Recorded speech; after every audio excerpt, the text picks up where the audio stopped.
నేటి మాట లోపల మనము భద్రమూర్తి అనే దాంట్లో తెలుసుకుందాం మిత్రమా. శ్రీమాత భద్రమూర్తి భద్రమైన వస్తువుల పట్ల ప్రీతి కలిగి ఉండటమే కాదు, తానే భద్రరూపిణిగా ఉంది లలితాదేవి. అంటే శుభప్రదమైన వస్తు సముదాయం అంతా దేవికి ప్రతిరూపం అన్నమాట. కాబట్టి వాటిని గౌరవంతో ఆదరంతో చూడాలని పెద్దలు చెబుతూ ఉంటారు. అది ఏంటంటే, శివలింగే తథా శంఖే పద్మే ముక్తముఖాదిషు సీమంతే లక్ష్మి తిష్టతి సర్వదా.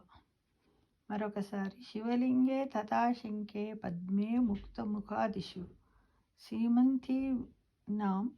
సీమంతే లక్ష్మి తిష్టతి సర్వదా. అంటే శివలింగంలో శంఖములు, పద్మములు, ముత్యము మొదలైన రత్నాలలో స్త్రీల పాపట్లో లక్ష్మీదేవి నివసిస్తుందని దేవి భాగవతం యొక్క ప్రవచనం.